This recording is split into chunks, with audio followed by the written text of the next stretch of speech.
সকাল সকাল দাদুর বাংলার বোতল নিয়ে চম্পট মারছিল নাতি। দাদু ওকে এসে বললেন, আরে এটা গঙ্গা জল। নাতি একটা অভিশাপ দিয়ে বলে উঠল, तुम पियो तो गंगा जल है ये, हम अगर पिए तो है शराब।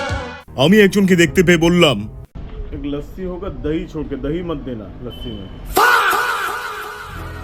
উনি বললেন চুপচাপ খেয়ে নে, না হলে ভাঁড়ে ঢুকিয়ে দেবো। তারপরে এক জায়গায় লেখা রয়েছে দেখলাম দেওয়ালে ড্রাম হয়েছে। আমি বললাম হ্যাঁ, দেওয়ালে ড্রাম, সিলিং এ তবলা আর ছাদে সেতার হয়েছে, কি করা যায় বলুন তো? তার উত্তরে নিচে লেখা ছিল, একবার লাগালে সব চিন্তা দূর হয়ে যাবে, মানে পলিগ্রেনেট শিট। তারপরেই দেখতে পেলাম লেখা রয়েছে উই পোকা রবিন হালদারের পার্সোনাল মোবাইল নাম্বার। এবার আপনাদের একটা অদ্ভুত তথ্য দিয়ে রাখি যে এটা অনেকেই জানেন না যে ভীম অর্থাৎ ভারত ইন্টারফেস ফর মানি, এই ইউপিআই অ্যাপটার পুরো নাম হলো ভীমচন্দ্র নাগ।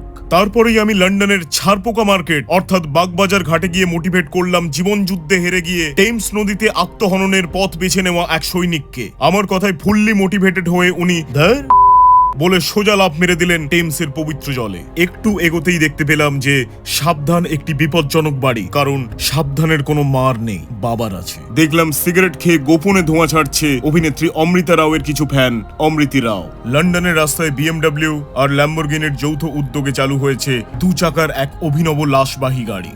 সেখানে গোপনে এক সাইবেরিয়ান হাস্কিকে বারবারিয়ান হুইস্কিতে রূপান্তরিত করার জন্য চলছিল এক ভয়ঙ্কর আদিদৈবিক ও আদিভৌতিক কৌশল। এক ভদ্রলোককে অকালে পদ্ম ফোটাতে দেখে জিজ্ঞেস করলাম, কি ব্যাপার, অকালে পদ্ম ফোটাচ্ছেন কেন? উনি বললেন, পদে ছাপ সাপ। ঠিক তখনই অপর প্রান্ত থেকে ভেসে এলো একটা খুবই চেনা কণ্ঠস্বর, চিন্তা করবেন না, আমরা কেন্দ্রীয় সরকারকে আপনার আলুতে হাত দিতে দেব না। ব্লগটা ভালো লেগে থাকলে লাইক কমেন্ট শেয়ার করবেন আর আমাকে ফলো বা সাবস্ক্রাইব করে দেবেন। যারা আমার এই ব্লগটা শেয়ার করবে তারা হলো সোডা, আর যারা ইগনোর করবে তারা সোডার আগে একটা বোকা লাগিয়ে নেবেন।